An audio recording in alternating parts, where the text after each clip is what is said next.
Welcome friends to my ASMR fairy tales. Tonight I'll be reading Merida's Challenge from the Disney's Princess Storybook Collection.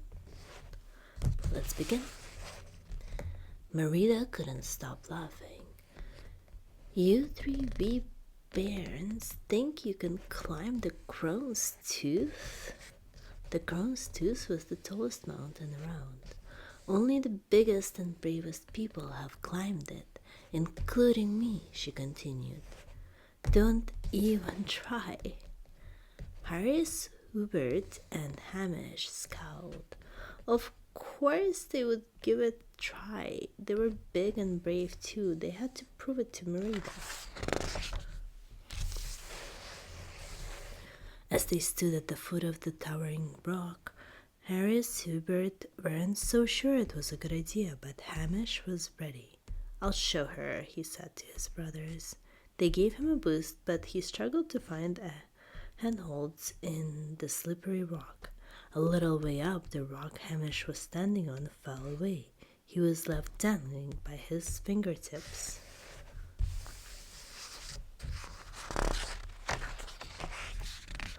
Harris and Hubert hurried to fetch Merida. They found her in the castle and told her what had happened to Hamish at the Crone's Tooth. Oh no, cried Merida. What have I done? I didn't really mean you should try to climb it yourselves. Come on, we have to get Angus. But Merida was so worried she couldn't think straight. Where are my arrows? She cried to her brothers. Fortunately, Hubert was one step ahead of her, and he tossed them to his sister.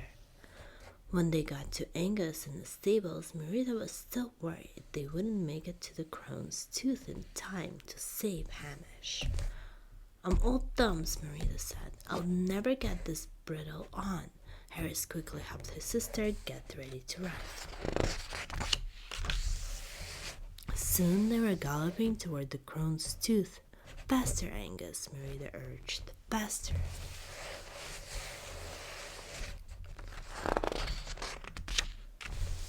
Hamish was still hanging on when they arrived, but barely. He kicked the wall trying to find a foothold. Something blue caught Merida's eye. Wisps! I should have known, she called out to her brother. Hold on, Hamish, please hold on. Merida scanned the trees around the clearing. Quick, Harris. Hubert, gather as many fallen leaves as you can. I have an idea. Soon they had formed a large pile under Hamish.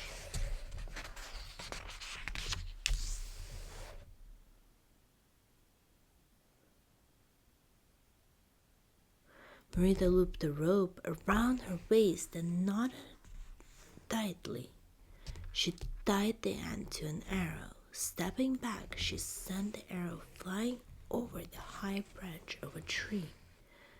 Then Harris hurried to fetch the arrow from the ground and tied the rope to Angus's saddle. Angus, Merida said, walk up that hill. The branch groaned as Angus pulled the rope taut. Everyone held their breath. Keep pulling slowly, Merida said.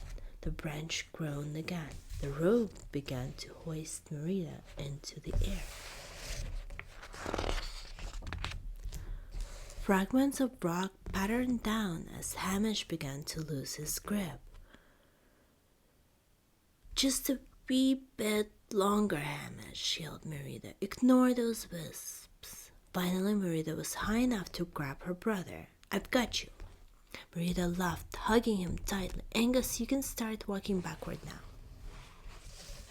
Angus slowly lowered Merida and Hamish over the pile of leaves. When she was sure it was safe, Merida dropped Hamish on the leaves. The rescue mission was a success. How brave you all were, Merida said to her brothers. You, Hamish, were hanging in there so long.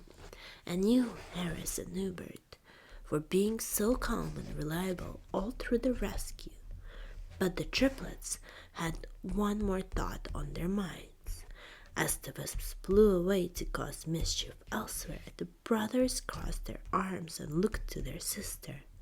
Okay, Merida said, laughing. I promise I won't question your bravery again. Thank you everyone for listening to tonight's story. I will see you tomorrow for the next one. Until then, bisous.